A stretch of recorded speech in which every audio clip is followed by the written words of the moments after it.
Hello, all you cool orcs and goblins. This is Hugh the Lizard, bringing you the week 10. Yeah, the week 10 recap. I think I do that every week where there's a moment of hesitation. This time it's because I had the week 11 games up, and yeah, now I'm going to just leave it at the week 10 games. Uh, I'm still feeling a little bit of the after effects of my big migraine yesterday, and Innovation sounds like he's near death. That's promising. Yeah, so we're this is going to be a high energy um recap. Yeah, Is we'll start off by saying I missed two of your games because I'm really disorganized and the incompetent recapper. Um, so if nothing else, I lived up to the Discord nickname that I gave myself. yeah. Well, life happens, so it's unfortunate, and we both feel bad when we can't. So, but did you watch the games, or did you just not get recordings of it? I don't watch the games. I go in when I go to record stuff and I watch the entire game. Nah. Okay. And I just forgot. I was just like, yeah, I'll do it Monday, and then stuff come up, and then life happened, and I just never could get around. Yeah. So we apologize for that. Yeah, that's totally my fault. I apologize to all. Which was the game that you had? The Kanuki. Kanuki versus BRM, All right. Well, that's then the first Necro Elves. first game that is up on the list, so we will start with that. This isn't it. Um, so this is clip one.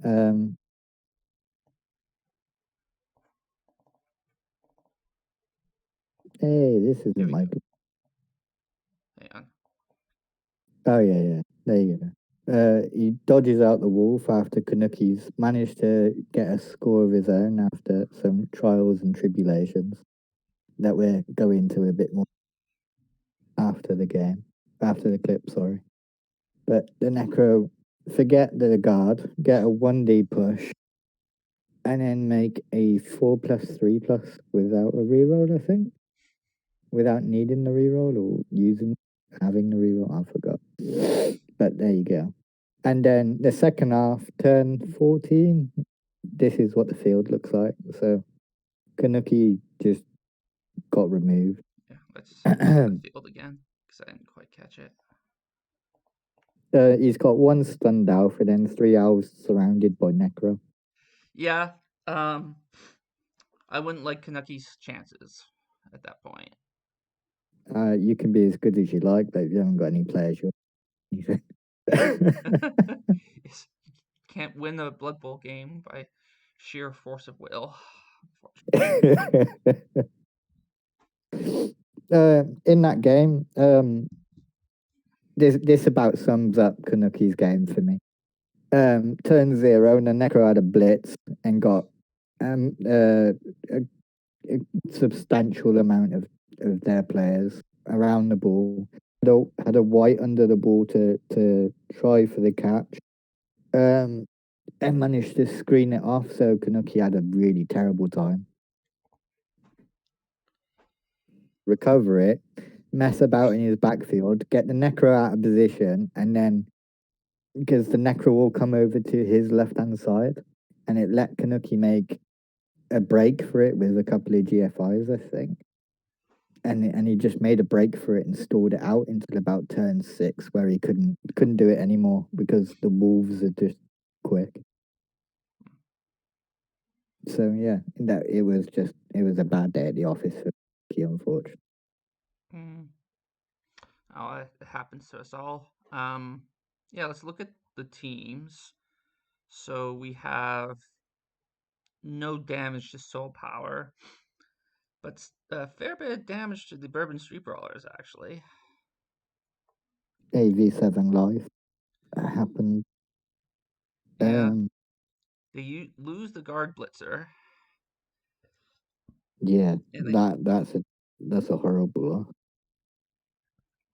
Yeah, and then they take movement buffs on their catcher, which, given the build of Tackle this Mighty catcher, Blow. maybe you keep him though. The Mighty Blow is a double, Yeah, so you definitely keep it. You're just sad about how slow he is. yeah, that kind of hurts. It's always like Yeah, when they get hurt, just not quite bad enough to get rid of them, but bad enough that they become less useful. It's kind of a pain. yeah. Um, yeah. Kanuki just had an awful week. He must have looked up to the sky and been like, "What have I done to deserve this?" Why have you forsaken me, Nuffle? Yeah, he's like, "You were with me all the way through, and then you just abandoned me like that." So level ups with soul power. You have a right with tackle. So I guess Mighty Blow is the next thing you give him. I'd definitely go Mighty Blow. Maybe, yeah. You'd have to go Mighty Blow. I think. Yeah, I feel like it. I mean, you could give him guard, but I Yeah, feel like he's that building. was the other thing. Yeah, like I feel like he's building the other right to be more of the utility piece and the right to be the killer, which I think makes sense. Um, And you have kick zombie. Do you give him wrestle? yeah, I think you have to. Or the only other place you'd go with it is DP or block.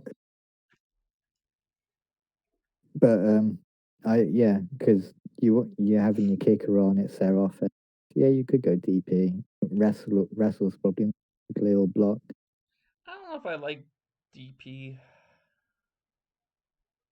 Like he has two DP players already. Um, yeah, it depends what you're looking for out of your support pieces in your team. Yeah, I guess I'm not sure exactly what he should get, so let's just look. So the right hasn't taken his level yet.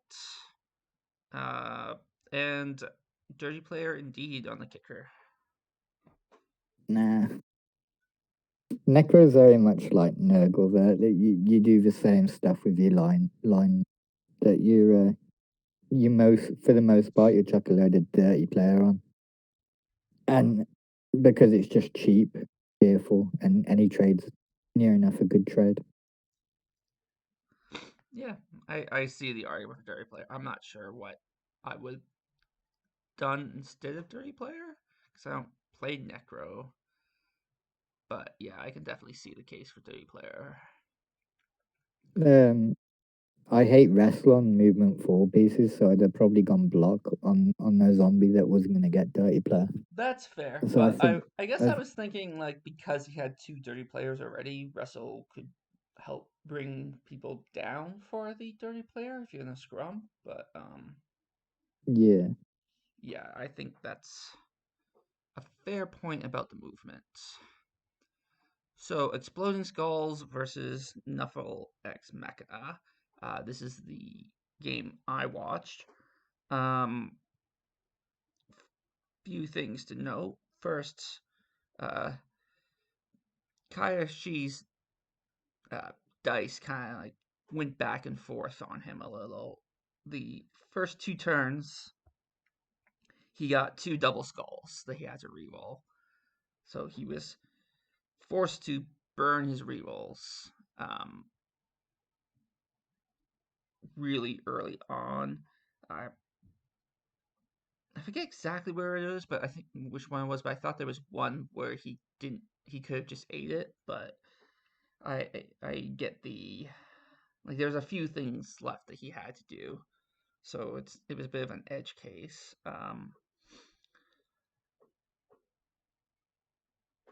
But then by the third turn, Kaya got himself pinned down by the Chorus, and a failed dodge left a pretty easy 2D on the ball, and I will show that in a clip.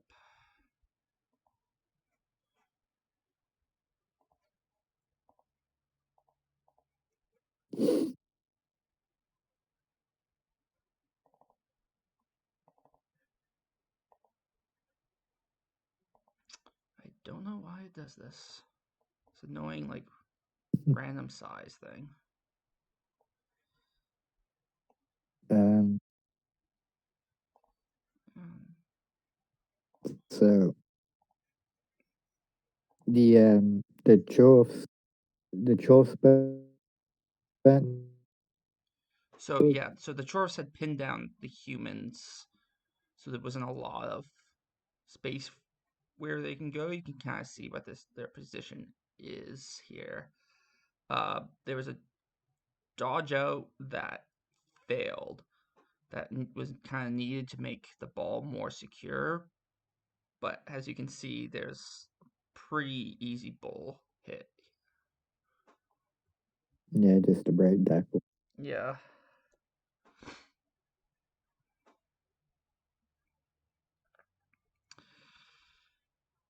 Turn or so later, the Sharks go to pick up the ball. They get it, but diving tackle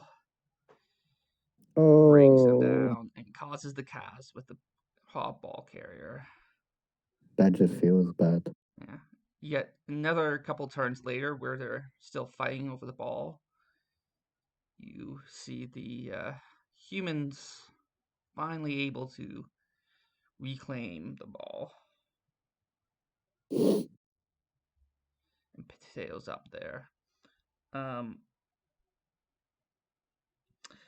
I felt like they could have put pressure on the ball, the Chorfs, but they kind of started off the Chorfs started off their turn with kind of a risky 1D before doing the bull dodge out to put pressure on the ball, and they got punished for it, which I think more than anything else is what allowed Kaya to score.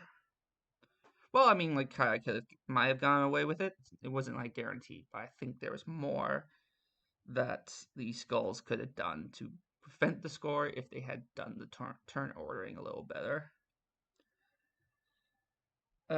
In the second half, Kaya rerolls 1-9 block that he really should have not re-rolled right on turn 9. Like he had done basically everything he needed to do. He should have just eaten it. I found in this game that the re-roll discipline on both teams actually was pretty weak. Uh, they re-rolled stuff that wasn't 100% necessary, and they both kind of got punished a little bit more for it towards the end of the half, where they just didn't have the re-rolls that could have really come in handy for them. Sounds But like still, an interesting one. yeah. Um, so the Skulls sort of drive up the left side, and the Nuffle humans put themselves in a position that when I saw it, it looked really, really iffy. So he takes this blitz, and I think thought that he was going to leave the blitzer there. And I think that would have been a pretty good place to just leave that blitzer. But instead, he comes and bases the ball, which creates a definite possibility for Surf there. And actually putting that catcher there made the Surf easier. Yeah.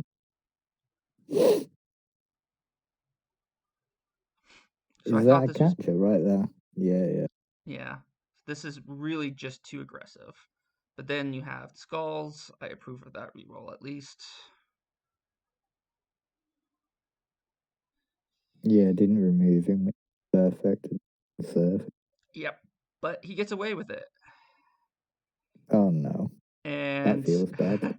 now the shoe's on the other foot, where you have Yeah. a definite Surf here.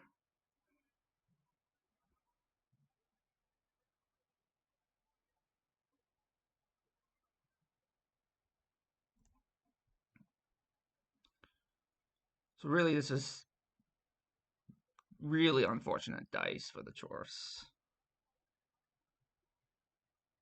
No, that's pretty, yeah, pretty horrible.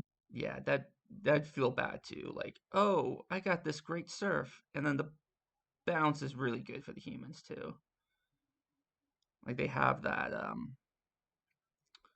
catcher just sitting there. Now this I think is a bit of a mistake where he puts this catcher too. He runs him out there and he leaves a pretty easy blitz on the bull from that Yeah. position. If he had like 4 turns. If he had just held him back farther away, it would have been tough for him to get for the bull to get there, and he would have had a few turns to move the ball up. As it was, there was a sack attempt, but sadly, lack of rerolls meant that it just didn't work. So the humans were able to stall out the rest of the game and win 2-0. But I Uh, like not to take anything away from Kaya. I felt like this was a game that Nuffle had a lot to say in terms of the outcome. um, what's really obvious to me is the choice on defense. They played too wide and they got too spread out. Like there, I didn't. He went to engage everything, but like there wasn't enough of a presence to really pin the humans into the sideline, which meant that when when the humans moved back into the middle and the Chorfs failed the 1 in 9, they kind of lost the position on the sideline and let the humans get in behind them and flood the backfield a little bit, which cost him his drive pretty much there. It wasn't like it's bad luck, but if you look at it from what you can kind of improve on, you kind of let him go down the sideline, let him get 1 or 2 pieces in, make him use his blitz by kind of screening it off. But try and keep your pieces more central because you haven't got the speed to reposition the same way that the humans can, See, and then that forces you to overcommit. I saw the the Chorfs defensive half differently than that. I thought their positioning was okay. Like it, I mean, Just they um, like what they did was because they they had the humans engaged. Um, it was iffy for them to build a cage because the humans, I think, a lot of them were out of position in terms of protecting the ball.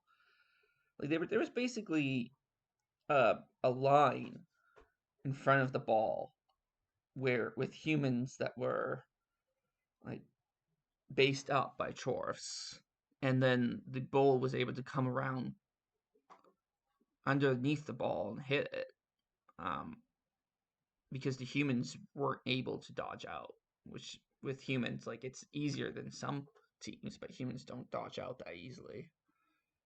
So I don't um, think I it was just on the clip that you showed. I just think that he defended the sideline too much. Like what what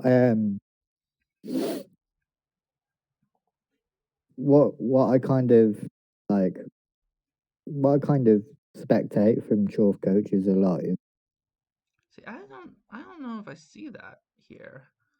you Like see how he's slightly off to the one side. He's really like opened up the left hand side. Like it's yeah, not but he it's not has. difficult to. So I mean, like he has players over to the left. Like if humans had not gone sacked this turn, they could have tried moving up to the left through this hole that's kind of in the middle there. And I agree that like that's not great positioning. Like um this Chorf That up here could have that's been moved forward back, but like the humans aren't going to be able to build a great cage or even a screen out of this because there's so much dodging out that they'll have to do. and Both, only and both none of, of them have both, like dodge skills, right? Because of tackle. I but don't it think this doesn't is matter. Both their mobility pieces are on the right side. both of the what pieces. Both of the balls, both of the ones that are going to catch you and make you pay for potato. They were both on the right hand side of the human's line. Like So you're not all he had to wrong do was in opening that. that up. Like yeah, like there is definitely better A chorf, positioning, a but chorf, I don't a see chorf isn't going to catch you. the bull. This bull that's still over here, that's next to the thrower. That bull could catch Yeah, most of where he's gonna go if he goes over here, right? Like he could run over to the far side, but then the bull just runs out in front of him the and other puts ball's pressure not on break him. tackle though, is it? Is Well, the other ball break tackle? I think they were both break tackle. Let's just double check that. Yeah, they're both break tackle. So why don't you mark him with one piece and then put diving, make him run through diving tackle? Like it's not terribly difficult for the humans just to make it really awkward. Whereas if he left one of the balls more centrally and had the chorfs more in the middle and press the humans against the sideline like diagonally, I think he's too flat, Well, I mean, part of that which is gives the angle. because like they were pressing them onto the sidelines, and then the humans scooted out around, and so the line kind of got flattened out as they tried to respond to the humans moving more central. Like Where where you I'm not where you've got arguing with you in the sense that I think like what you're saying would have been better. I mean, how they're positioned is a result of them pressuring along the side, and then the humans just using their speed to move off to the side. but But my like where they are this is is not my terrible. point. Like this, there's a lot of dice. Like if this sack didn't work, there's a fair bit of dice that has to be rolled with one reroll left in order to even get off to the side. And then there's enough kind of going on here that you could move them to either force an early score or put enough pressure that you could just stop the ball. Like they're not in like I guess my point is I feel like they're not in such a terrible position that like it's what I would point out for how they need to improve. I mean, like you can improve on this, but it's not like disastrous, like shaking your head kind of thing. I think No, much more it's the not disastrous. My point is that your movement for all pieces are now over on the right hand side. The bits that are going to recover and stop the potato and stop them stalling out are equally on the right hand side. Is it really that hard for the humans just to punch a hole through a chorf and then set up a screen down the left? You can screen that for 2-3 turns easy. I don't like what are they doing here to punch a hole, right? Like, To the left of the ball carrier because you've based a chorf and he's got no support. but And you just you're up punch straight against through that. a strength 3 and a strength 2 guy there, right? So the strength 3 is going to be The taking the strength 3 is hit. just an assist. Yeah, so you can move that chorf out of the way, and maybe you take an ogre hit against this hobgoblin. But then you have what do you have to screen with? You can There's the other bit that's down there. I can't see behind the human catches card, but I think that's another chorf there, isn't it? What I'd have liked yeah, to no seen no is that no. I'm talking chorf about back to stop the 2 die on the chorf that opens the hole. yeah. So Because I've you lost if games this that looked like this. if this stack had failed, and I think that he did this anyway. Yeah, you move that chorf up over here. Yeah, I think this is a lot harder for the I I humans than you think it is. Like given I like just don't like because you have to movement remember fours. that this isn't like the end of the turn even. So if this sack fails, there's a bunch of stuff that he can do to make this worse for humans. He could even potentially take a hit on this guy that is potentially opening up that hit because that hobgoblin hasn't done anything yet. And there's another hobgoblin over here that can move in this direction.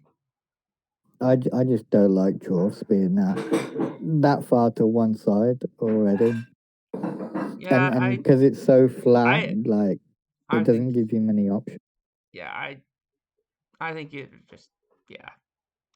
I'd have I rather I mean forced like him it's down the sideline.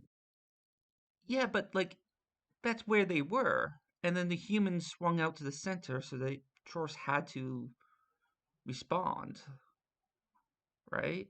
Like If the it's not human's like the potato, Chorfs the only decided pieces that to can take the catch fight to the you, middle. like it's not terrible. I'm just saying this is generally what will happen. Yeah. Most matches you play where you leave something like this is sure. What they do is mark your ball and then put it so you have to run through like a tackle zone or something because you've overcommitted to one side, so you haven't got the movement to run round.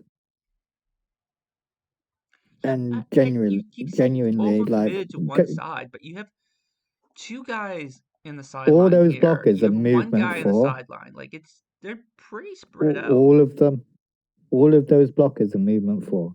Yeah, but you The have pitch is 13 squares wide. It's going to take them 4 turns to get to the other side. so these guys can make it in the middle. There's a couple guys over here that could put pressure from behind if the humans are like off in this area. And then you have these hobgoblins and you have this bull. Like you probably like realistically the humans have a good chance, not 100% chance of building a cage over here. But it's not like the Chorfs won't be able to put any pressure on that cage at all. Yeah, I just don't like dwarf speed in the wide zone that early. Yeah. Well, let's move on. I don't think we're gonna get into We're an never agreement going on to this. agree on that Yeah. because I just don't like I mean, movement it four in a like wide zone. you're not wrong in that it's how he It's is not turn. ideal, but like I It's think your second turn, and you given how move. the play had Given developed, it's not like I don't think he misplayed it horribly. no, it's just no. It wasn't like oh you misplayed this. I'm like look, this is what could happen next time. Like when you put a movement four piece that like because the chorfs are there to control the line or to push the opposition in a way that they don't want to go. And what I want to do as like as the slower team is push them into the sideline, limit the space, and not allow them to switch back into the middle.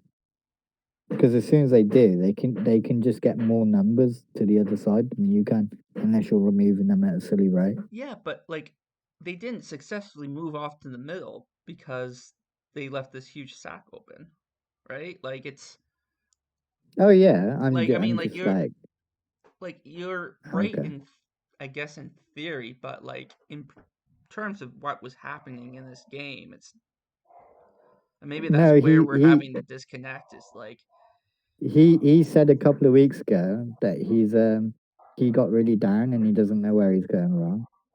So it's just little things like that. Like this yeah. game, you didn't get punished for it, but next game, like all you have to do is have an average movement 6 or movement 17, and you struggle. So You really struggle.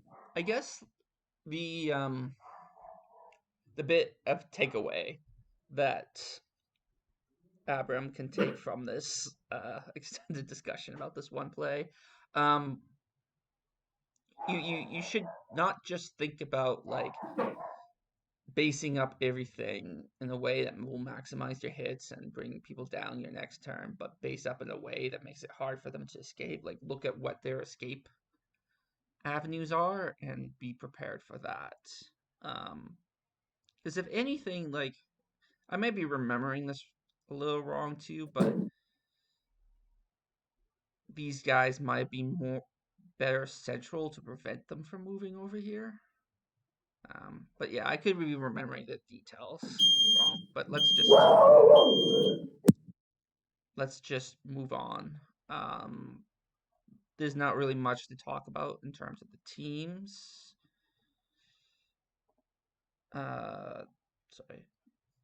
There's just one MNG on a rookie blitzer for Nuffle, which sucks because the blitzers are super useful, but not the end of the world. There's definitely worse players he could be missing. So next we have Chicago Bullshites and Barry and the Lads, which is, I guess, a game that we didn't watch. So we'll just take a look at state of their team. Oh yeah, I remember. He lost the killer blitzer.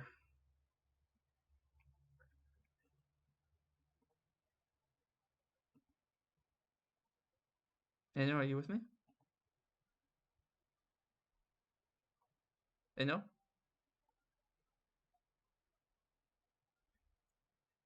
I'm not totally sure what happened to him. It looks like he's still connected.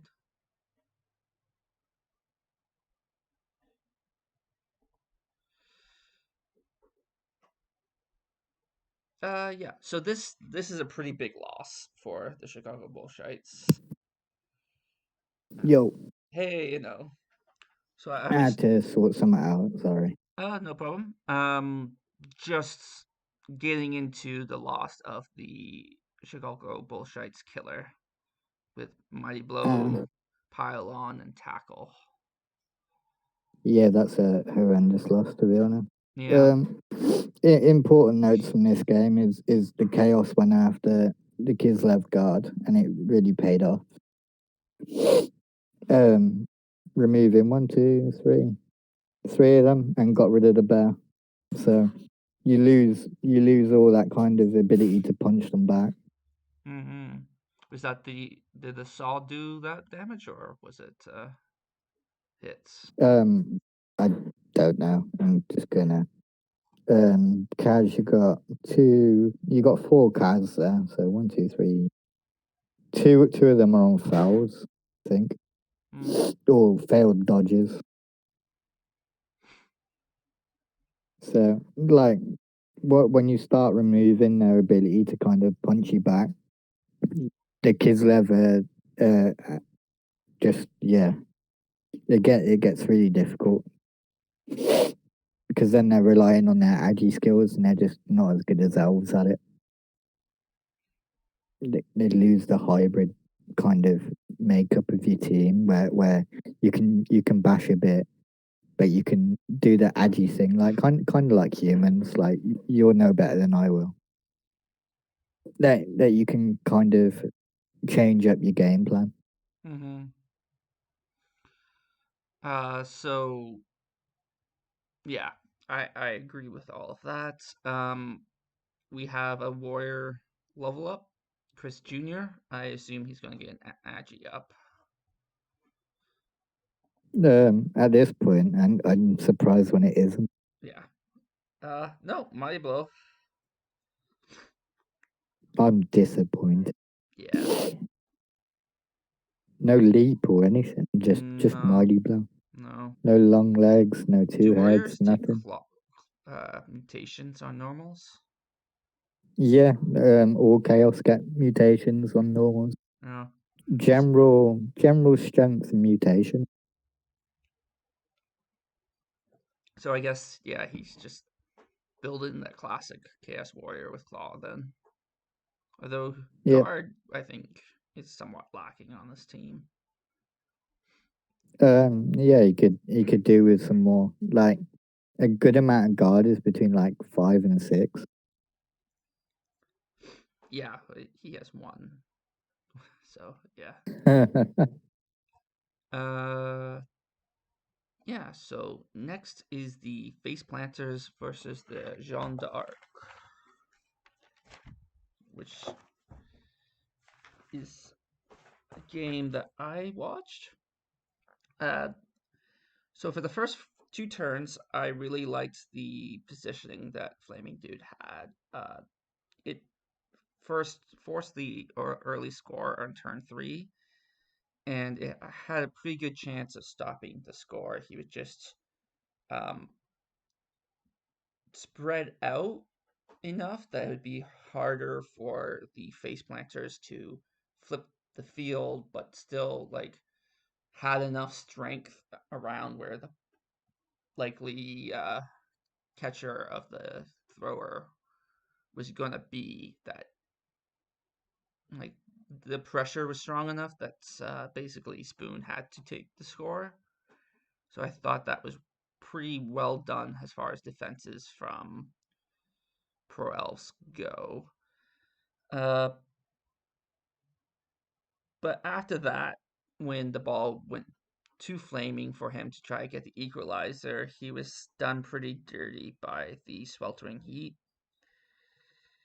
And like he lost like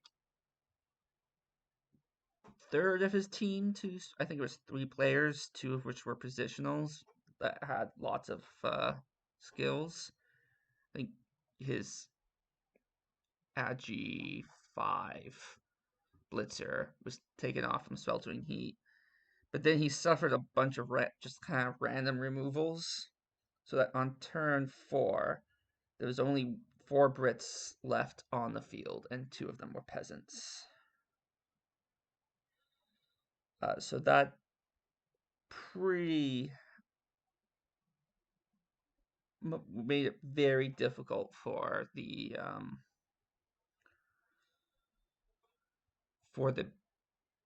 Brits to get anything done, but they showed up a pretty good fight, to the point that Spoon actually used the wizard. And we'll see the results of that. Just by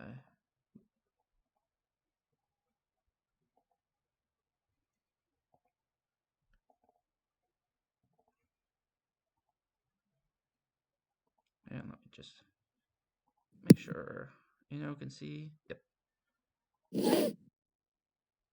Oh. So good use of the wizard because there's not like it'd be pretty easy no matter where it scatters for elves to be in a good position to recover. There's not a Yeah. lot of Brett players around to stop him. Doesn't even bother blitzing that guy out of the way so that he can make this throw. I was actually surprised that he didn't, but now I understand why. Yeah. Yeah.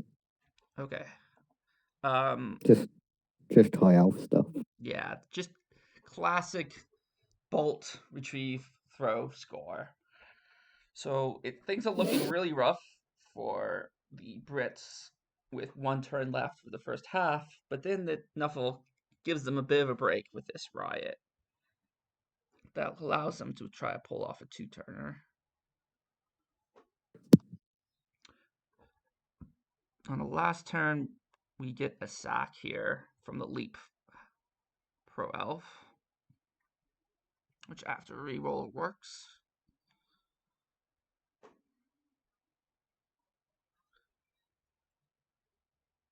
And things look a little tough for the Brits, but he manages, I think, a pretty good play here. Required a fair bit of dice. He does the handoff, which is 75% chance because he's catch, and then he's there has the assist, and then he can just blitz fluke through.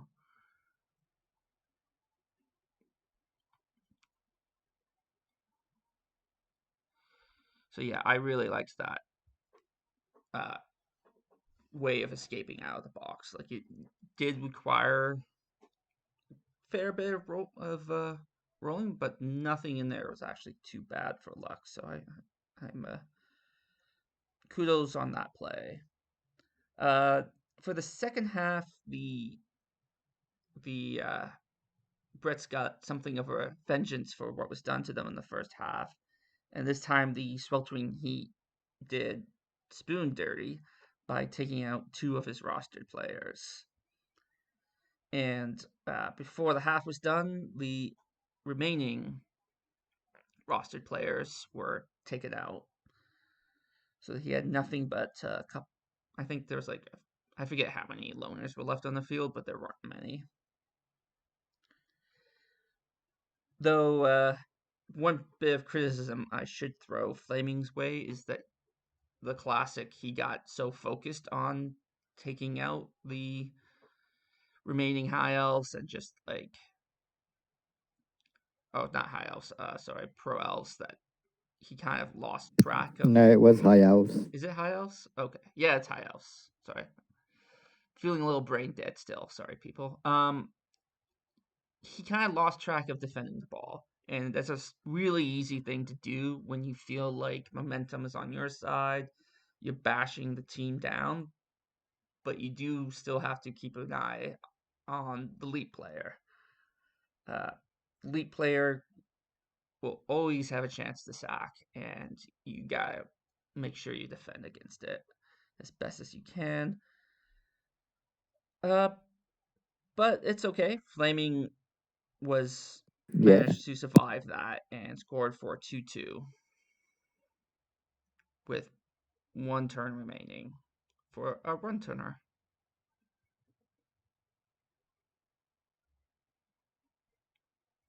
Some early luck with getting a high kick. And catch means that's one fewer rolls for him to do.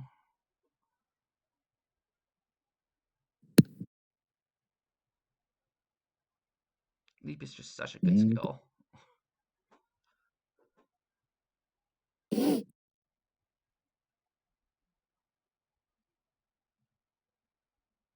sidestep.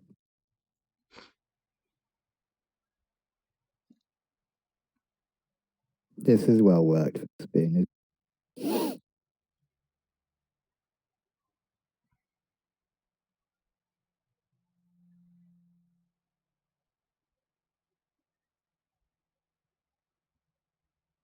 Yeah, I thought that Yeah, was a that's a nice play. yeah, I thought that was a fairly good one turn. Like a nicely by the books kind of one turn.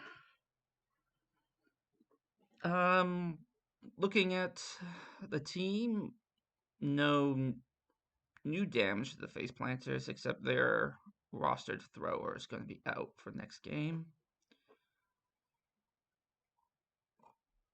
And you had a couple level ups with the John Darks. You have a blocker. Sorry, yeah, you have a blocker with guard and stand firm. What do you give him?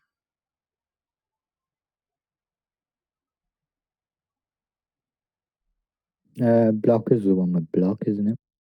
Blocker is the one with wrestle. I always forget. So you can have, Um, I'd say, an attacker or mighty blow, but there's already a fair you, bit of you tackle, not a lot of mighty blow on this team. you could add the mighty blow in. I forget whether they get dodge on normal. Um, Blockers? that would be a No, good option. no. Is that Blockers only is get that strength in general. is that the other one? You're I thinking of forget. the knights, the blitzers. Yeah, the knight. Whenever you say blocker, I just think of the one with block. Yeah, that's fair. Like it goes into my head, and it's like the one with block. I'm like, oh, okay. With Bert's, it's like totally the wrong way around, isn't Yeah, I don't know why they didn't it? just call them knights and peasants. I think they were called that at some point. Well, that'd be interesting to find out. So let's just look at what those two levels are.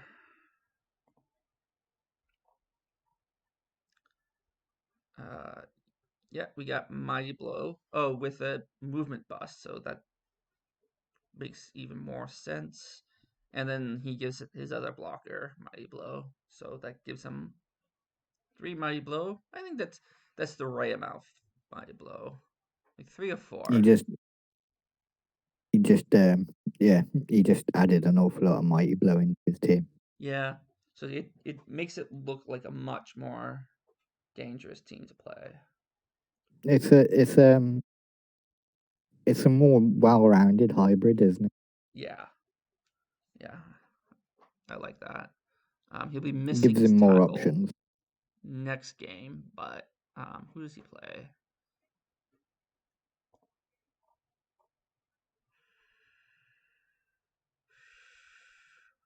He plays Exploding Skulls, so he won't miss that tackle too much. Devastated not to have his tackle. Yeah, the guard will be missed, actually. The guard's a lot bigger. Yeah. Yeah. But yeah, both of his level ups already had guards, so there's not much he could do about that. Yeah. Great use of the wizard. Good one turn from Spoon. Definitely won him that game. Yeah, those were definitely the 2 key pieces. Just on the wizard turn, it was just a bit unfortunate, wasn't it? It looked like the Brats had just didn't have enough left, kind of thing. Yeah, it was definitely a case of, well, I don't have any players, so let's do an L cage and hope that the other guy rolls badly. Yeah, that never works for me. So yeah. No, it works against me all the time, but never for me. I can So survive. the BBC versus the Flaming Zombs. Oh, our last one. So again, another one that I didn't get to watch, unfortunately, because I can't. I just couldn't organize anything this week. But the Elves had a surprising amount of blocks. 25 blocks isn't bad at all. It's like 1.5 a turn, and he only gave up like 37 in return. So you wouldn't expect a lot of damage, but the damage that the Elves did take, one of them was a armor buster thing on his mighty blow strength blodge guy. So that feels quite bad.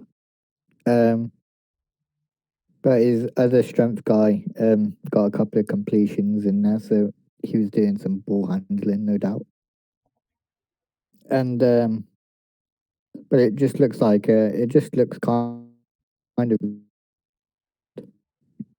that classical 2-1 grind. Nearly 40 blocks for the Orcs probably meant that they forced the Elves into an early score, and then the Elves couldn't turn the Orcs over, and they just got ground out and couldn't commit to bashing them. Yeah, that's fair from what we can tell just from the stats. Yeah, so you got an armor bust on the catcher. Makes an AV6 catcher that you're going to be throwing into fights. It's more reliant on you protecting him now. It's like a hit and run away piece. Yeah, it's hit and run away. Maybe Hide behind would 3 you? screens. I guess you would keep him to see how, like, just how how you use him now that he's AV6. Because You probably that's a keep him and lot just of because that's a double with the Mighty Blow, so that's 30 with the strength, that's 80, 100, 120 SP, like, team value. And this one AV, like, plus the base value of the catcher, and this one AV6 player when if he had he's. just my blow, I'd captain without Apo rights. With the strength up, it makes it really awkward. Yeah, so he's at 1930 team value. Cutting him would get him down to more like 1800, which you'd be giving up a lot fewer inducements at that level. It does Um, it does change the character. If he gets rid of this player, it does change the character of the team a lot, I feel like, because it's always been recognizable to me as the high elf team with two strength 4 players. But I think he's too bloated now. I think he's just too easy to kill. Unless um, you spend a lot of effort protecting him, and then you're just spending a lot of effort protecting a blitzing piece well, like you can kind of Arcanus. hide him behind two Rogers, but against most bash teams, they're gonna have what a bribe and stuff against you. Mm-hmm. Against most elf teams, they're gonna have a wizard against you. Like, Yep. yeah, you're in an awkward situation to be honest. Yeah, I think you don't pair him. I wouldn't. I'd just a strength for agi for mighty blow, blodge elf. Even at AV6, it's worth keeping. On his, if he gets another perm, I think you have to fire him. If it's a niggle or a AV bus. Yeah, it to me it's just the fact that he's at 1930 and he doesn't have a lot of really, really, really great players to justify such a high TV, except for these two players. Like the Leap guy is good, but there's definitely better Leap guys out there. Like he's not even an Agi 5 Leap, or it doesn't have Wrestle. Like the this Blitzer with sidestep and tackle and diving tackle is great, but like we're talking about a team with 1900. You need a few players like that when you have that high TV, and I just feel like having this guy that's just, even if you put your effort into protecting him, you're putting your effort into protecting him versus like using him when he's this expensive. Oh, you have to still use him and put him out there and stuff, but like you're gonna like you can't you can't leave him out there and rely on that strength four as much anymore. Not reliably anyway. Yeah, I mean he's hard to take down because he's blodge strength 4, but if he gets down, the chances of a mighty blow player taking him out of the game is pretty good. It's significantly higher. Yeah. Um, one thing I'd be looking to do if I got him down is I'd foul him. Oh yeah. Yeah, if he hit the deck and he'd get fouled. Yeah. Like he hits the deck, like dodges out or something, then your opponent's going to spend the first minute of their turn trying to figure out how to get a good foul on him. Yep. Uh, But it's rough because you got to keep it. It's one of your superstar kind of players, but tough choice. yeah, One I'm glad I don't have to make. yeah. I mean, he's uh BBC is also like making it tough. Is that he's on the edge of making the Challenger Cups and He's got to not be completely out of committed. the running for playoffs, so he kind of has to decide. Like it'd be different if he's at the bottom of the standings. He could be like, well, I could test it out and see how it works, or I could fire him now and develop a new catcher for next season. I don't know. Maybe you keep him just because you want to see if he can help you get into the Challenger Cup. and fire him down the road. So he has a Blodge Blitzer that leveled up. Please don't start diving Um, or sidestep. I just there is only one tackle piece. I need for them. Yeah, so I think even building him in the same direction as the other Blitzer might be the way to go there. Hopefully he rolls doubles so he has a mighty blow or a juggernaut or a guard or whatever. If he had Mighty Blow on this Blitzer, it probably makes getting rid of the other catcher easier. Because at least then you still have someone who's pretty punchy. Nope, gave him tackle. Oh, the strength for AV6 also has a movement bust. So that's 2 perms on that guy now. Oh, in that case, if he suffers another movement bust, strength bust, bust, almost any type of bust, and you're gone. I think at that point. Yeah, like the movement bust on this player is probably like the one bust that you're okay with. Like this movement. Oh, he's a catcher, isn't he? Yeah, so he's Movement movement 8. 7. Okay, yeah, I'd keep him with another movement bust. Just because it's still worthwhile having that mighty blow about. Yeah, But I it don't know really if I starts keep to him with become a two question. movement busts and an AV bust. I don't know if I keep him. Like if he got a movement bust instead of the AV bust, so he was 6-4-4-7, I would be all for keeping him. But I don't know. I think he's starting to look bloaty to me with the amount of damage he's taken. Let's look at the other team though.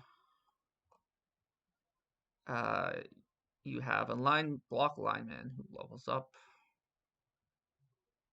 Give him tackle because you have only one tackle on your team, and you have a AV4 blitzer who levels up. Or you give the AV4 blitzer. He's lodge and guard.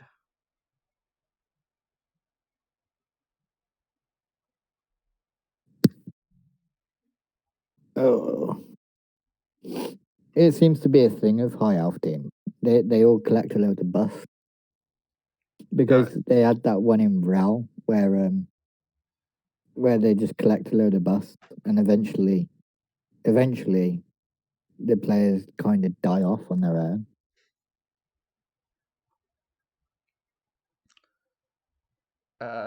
Yeah, but just looking at the orc team now. Oh, the orc team, yeah, Yeah, so that one's a bit different. Yeah, the AG4 blodge guard. He's leveled up. What do you give that? Hopefully, yeah. I actually don't know. Mighty blow, stand firm. I think Mighty Blow. Like it's a bit of an awkward build as it is right now. I think like it looks like he got the Agi up after the No, guard. I think I might add stand firm. Just because stand firm's one of those skills where the more you have, the better it is. Yeah. And he's already got one black orc there, so if he has like the blodge stand firm guard there as well, he can start to dictate the position on the pitch. Yeah, I'd say stand firm or Mighty Blow. I think I'd lean a little bit more towards Mighty Blow just because I feel like that makes more potential use of the AG4, but at the same time, he already has his killer that he's probably going to be doing most of his blitzing with. So, yeah, probably stand firm then. And this already, He does need Mighty blow, and yeah, like he doesn't. Mighty Blow doesn't hurt, but it's not super needed. Oh, he got it's not a movement sin. up. instead. Oh, that's got to be your ball carrier. That has to go short hands now, doesn't it? Yeah, the awkward thing about this team, like it's not terrible, but he has his thrower who he uses as his ball carrier, and then he has these two Agi 4 players that both now have movement and Agi ups, so they're both decent ball carriers for an orc It, team. it's the orc version of Barry and the lads, isn't it? Yeah, it kind of is. Yeah, that's a good metaphor. Um, it's a lot more agile and fast orc team than you're used to, but it comes a little bit at the cost of some of the It doesn't have the punchiness. basics. Yeah. Yeah. Though he does have four guard. Like he has his black orcs well developed enough that he could probably carry that kind of thing a little better than other orc teams would. One of your black orcs has got a niggle and an agi bus. Yeah, He's only got block. that's a player that he would probably look to get rid of. Like the Agi bus Um, doesn't matter. The niggle can be a problem, mostly against claw mighty blow teams. Then even Mighty Blow, it starts becoming an issue against yeah, Mighty Blow piling on. yeah, because Oh. you don't usually like. What would you do with a black orc besides have them in the fight? Um, no, that's their only option. Yeah, but I think he's had that niggle for a little bit. Yeah, I think so too. I don't think you I don't think you suffer from a niggle as badly as you will start facing more developed chaos teams that have gone kind of a traditional path. Yeah, so I'm going a few games back, and I'm not seeing where he got that niggle.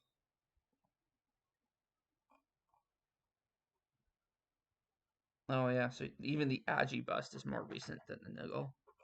So that's interesting. Oh yeah.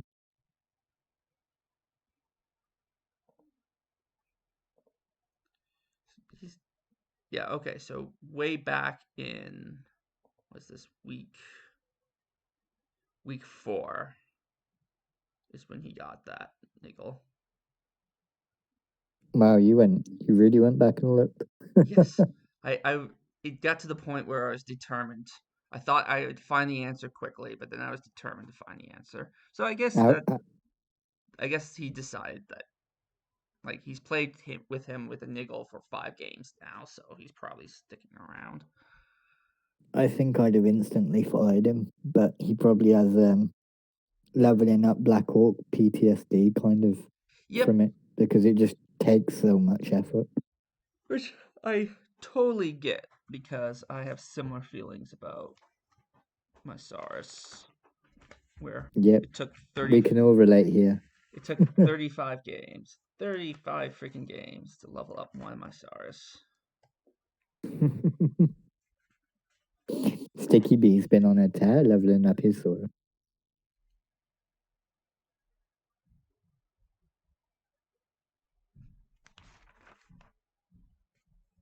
Okay, so yeah, Sticky B,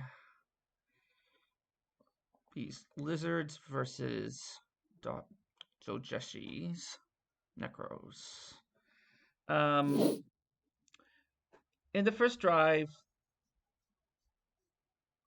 oh wait, no, this I'm looking at the wrong. Yeah, this is Flaming versus Skulls. I was like, wait a minute.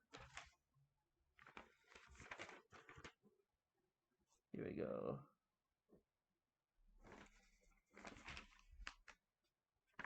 So right from the beginning, things were pretty tough for Sticky B. Uh, like part like I mean like it wasn't just dice. So the first thing that kind of went well against him was the way he set up his defense. He made it very easy surf. Well, not very easy, I guess, like a little bit of work for it. But he gave up a surf.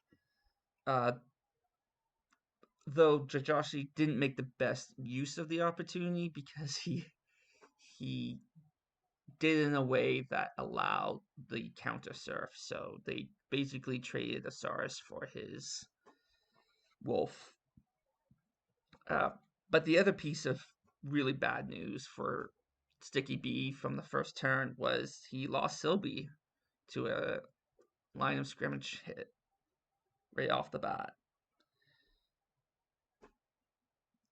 And you always feel kind of bad when your star player goes out so quickly. Uh, Probably not. Like, I used to put Slibley on the line of scrimmage myself just because, like, I thought, like, well, he doesn't matter that much if he gets killed. But at the same time, I feel like Sticky B has SARS that could go on the line of scrimmage without worrying about them too much. Like, you'd put Thousand Island, Garlic and Onion, Sour Cream and Onion all on the line and not worry too much if they get taken out of the game. But by putting Slibley on the line, he kind of said, like, this is the best SARS on the field. Here you go, claw it right from the beginning, and got punished for it.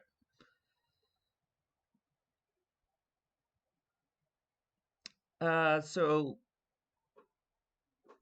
as the drive sort of played out,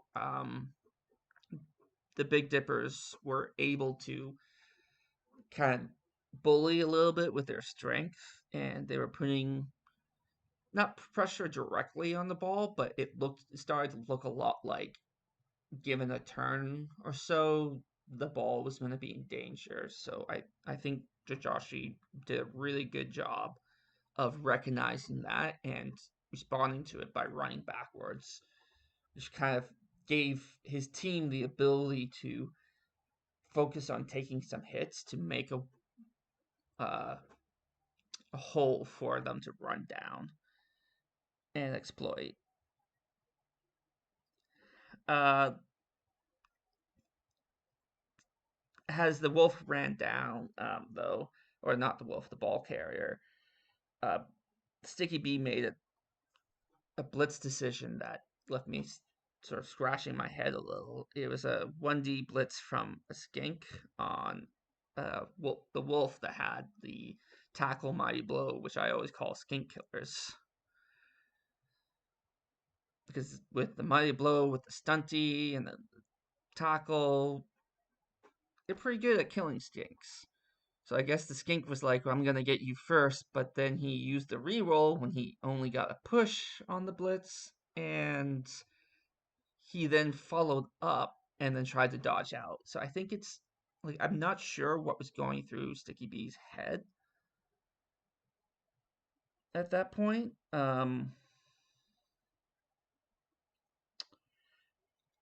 I just I suspect he was just trying to do stuff rather than thinking it through. Like it just felt like a very like I don't know why he committed the reroll to it.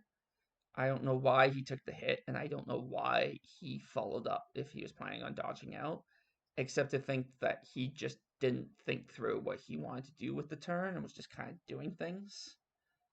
Uh, if that's the case, then I just really encourage at the top of every turn, you have 4 minutes, so you can first decide, like, what do I want to accomplish with this?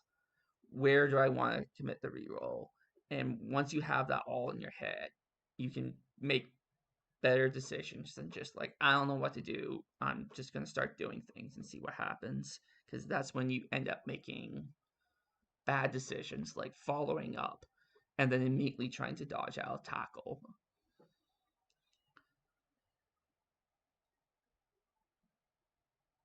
Uh, but this, but also because he used that reroll to get the skink out of tackle, uh, the eventual sack he had on the ball the next turn didn't work because he needed a reroll to make it work. So he didn't just make the wrong play at the time, but the wrong play had consequences long down the term. road for him, which is unfortunate for him. But like, I hope he learns from it because it was just such a We've all done that one. yeah. Like I said, I think it's just like you get in a headspace where you're not thinking through. You're kind of your adrenaline is up, so you just want to act. Uh, take a breath. I always play my best when I take a breath before at the beginning of each turn. But here's a fireball that Sticky I B haven't seen used. it. Pardon? I haven't. Oh, you can't see I'm it. on the Big Dipper team screen.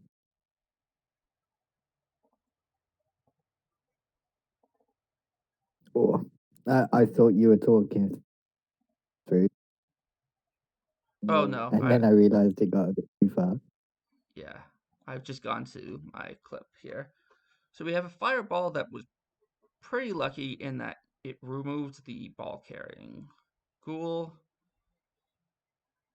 and did actually open up a pretty good chance at the ball.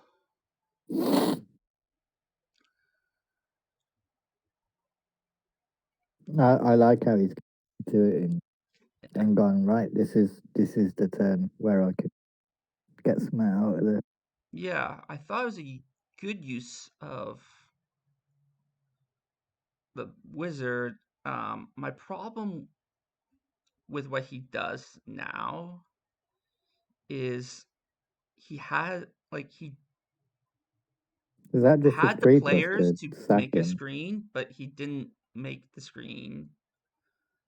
Like he didn't plan out what the screen was going to look like before he started moving things, and he ended up leaving this big hole because all that had to happen was the flesh golem pushed this blotch Ceres out of the way, and then he had this sack from Mighty Blow tackle.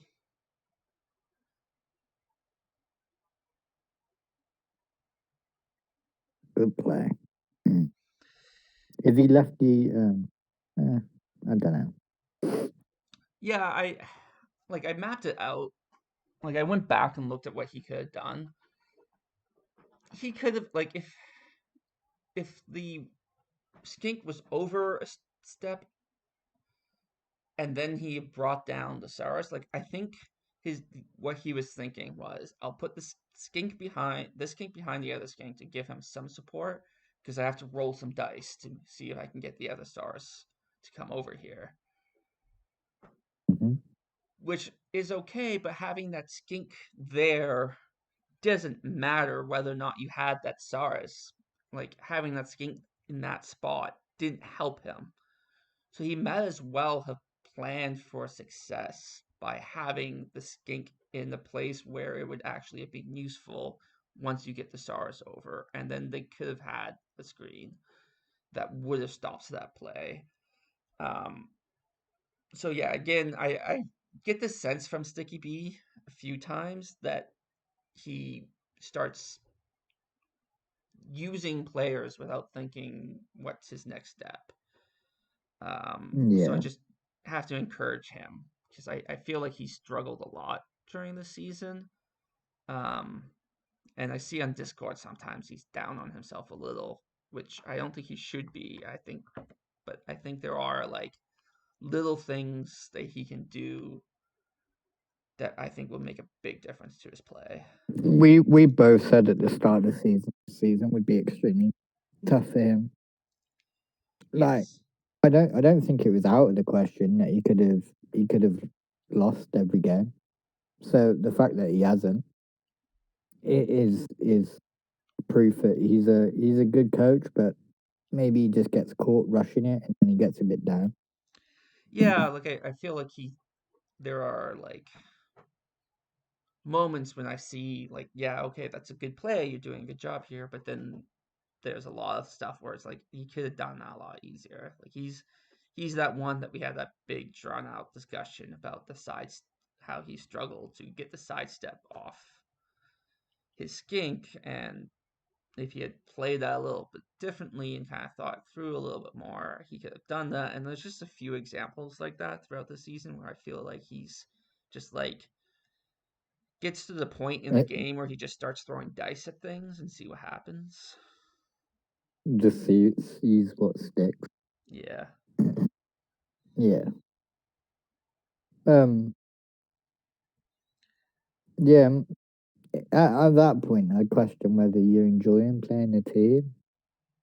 And my advice has always been, it's a game. If you don't enjoy playing a team, pick something else.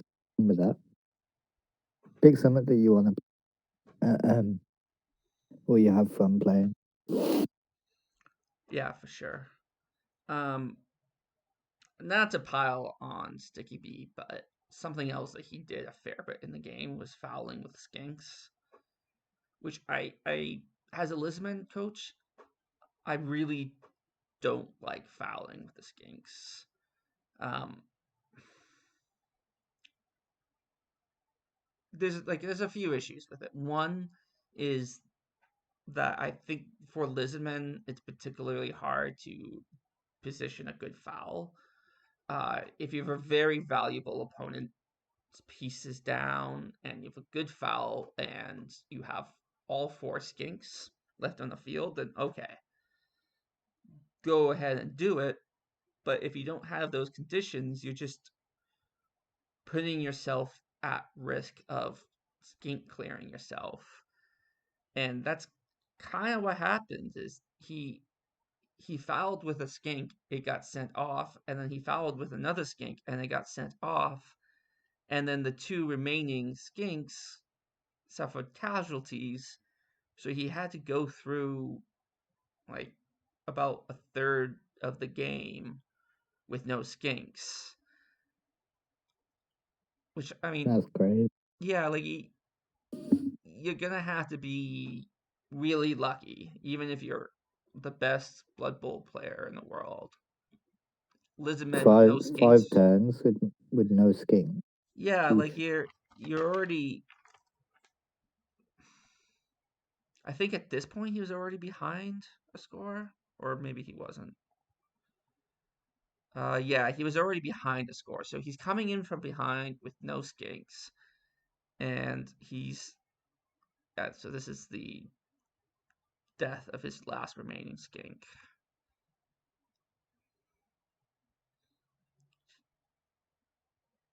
Didn't really defend that very well.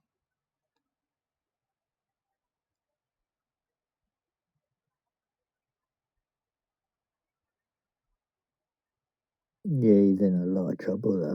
Yeah, Was that turn 10? yeah. So it was actually more than 2/3. I, It's just over, but it's close yeah, now. 6 turns without a skin. Oof. yeah. So he goes in right away to try to get this SARS pickup. Um, I don't think it was. Oh, I don't know. yeah, I Maybe it was. I there don't think I'd have gone for the pickup. I definitely wouldn't have gone for the pickup. I don't think him getting the ball there I don't would think have it'd make helped him. difference. I just think he gets blitzed. Yeah.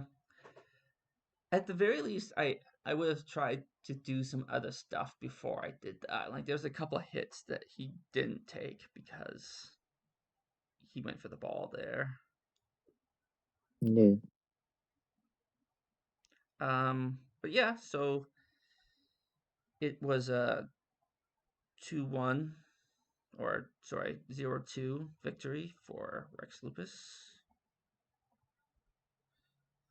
Uh, he leveled up a SARS, which I think, given where Sticky B is this season, that's a The victory for aim of the him. game.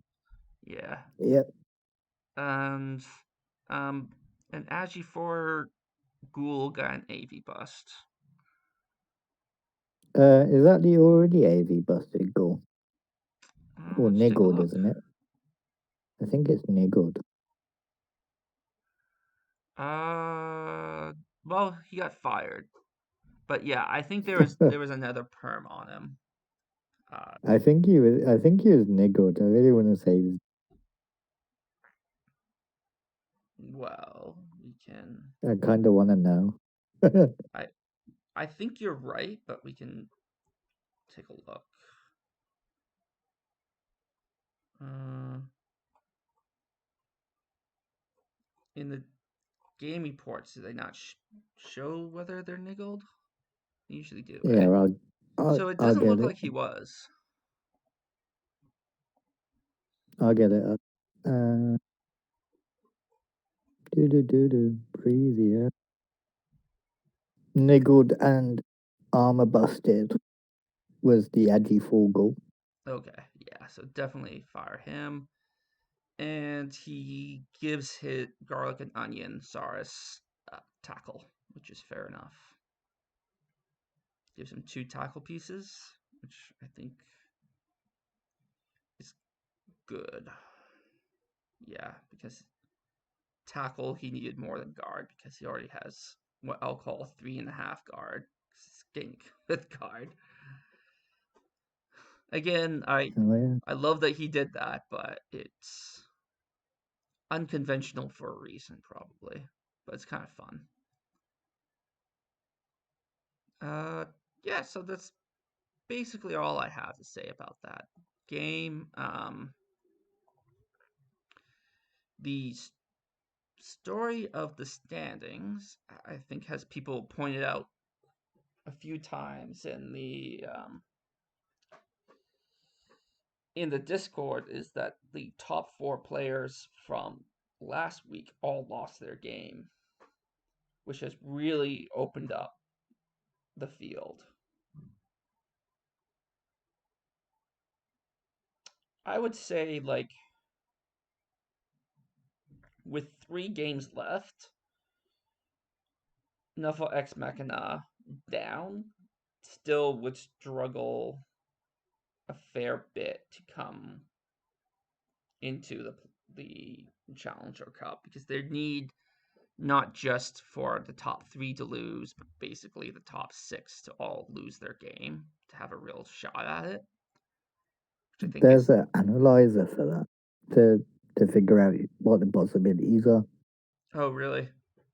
Yeah, I don't know where it is. I just know it floats about. Uh, well, I'd rather do the Rather qualitative do it on gut instinct. analysis than the quantitative anyway. Um, but yeah, in terms of the playoff, like I would say that like everyone Rex Lupus up has a chance at the playoff. For me, the most likely ones are the rats, okay, and Mr. Mojo. Yeah, I think one of them will win it because like I if think too much has to happen for them not to. yes, yeah, I agree with you that like those two are probably the favorite, even though Kanuki is 1 point ahead of Shogoko Bullshit. I don't know, like I don't know why you're counting Kanuki out. No, no, I said Kanuki, the rats, Mr. Mojo. Oh, I just heard the rats. Okay, Okay, yeah, yeah. So yeah, rat life, bro. I agree with you that the those top 3 are the most likely, but I don't think Robin is completely out. Uh, I think he had to. I think he had to get a result this week Well, to really be in the conversation. who's playing? So Kabasa versus Abram. So I Kabasa know Kanuki loses has a that bye game. week. Oh, and Bullshite has a bye week. Yeah, I okay. Yeah, I don't. I'm now switching what I'm saying. I think it'd be very I tough knew for one of Robin them to had get. a bye week. Yeah. which is why I was like, too much has to happen. Yeah. Why he needed a result. Like, it's still possible, still go for it, but Well, I mean, like he's still he's only three challenging points for off. the Challenger Cup, right? So he's still, I think, in a win your game kind of mode. Yeah, yeah, just win your games, but you need Mojo to lose his one of his games, Yes. I think. And you've got the touchdown difference to take him all Kanuki. And you Well, definitely have the touchdown difference to get the Rats if they give it up, but I don't think can they now. I yeah. forget. I mean, Robin can win a game by 3, right? Like I Yep. wouldn't say that's unlikely to happen. I think he's got a good shot at challenge. Yeah. But actually talking this out a little bit more, maybe it is not as tight as I initially thought. Like, I guess Flaming Dude, Dojoshi, and both have a shot at Challenger Cup still, but it's kind of an outside shot.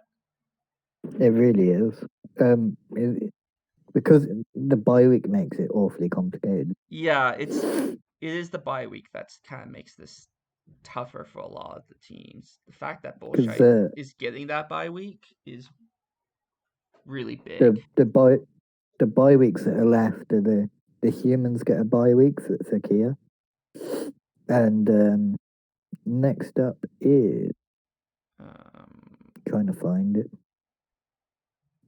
Spoon gets a bye week, and and I Kanuki believe gets this is where the last bye Kanuki, week. yeah, So yeah, Kanuki's the only one in the top four getting a bye week. So it's really really tough to catch Kanuki. yeah, yeah. So Can happen, all eyes but will yeah, be on Bullshite then. I think in terms of the 4, 5, and 6 position. If he yeah. loses that game, then it opens up a little more. Who's he playing? Flaming Zones. That's a difficult team for the kids left to go into. Hmm. That's not a pushover. They're very similar. I would say Chicago Bullshite's favored in that game, but yeah, I I wouldn't. wouldn't because of the Yagi 5. I'd say that's likely to be a draw. Yeah. Well, I hate making predictions, so I'm not. You're not gonna give us one. No, you. But that's not an 80% game. No, It's a no. If it was an 51-49 80% kind of game, I would game. have said heavily favored. But I would say I would give Bullshite somewhere in a range of 60 to 65% chance of winning that game. But he's got the Yagi 5 Brats. He's got the less good Necro. So they're gonna these are really tough games for him on the running. And then he's got Flaming Dude and the Jean d'Arc boys. So Brett's Necro. Oh, sorry, I read this wrong way around. Do. Oh, the Orcs, Orcs, Necro, and Bratz are his final three. So the loss of that killer is going to be pretty pivotal. Mm-hmm. Yeah, that's potential. Depending on how things pan out, that's potentially a very big game for John d'Arc. Yeah, Is that the definitely. last game? Yeah. I like how close this division is. To be honest, it's only starting now to become like more unlikely for most. But right up until like week 9, it was all to play for. Mm-hmm. Um.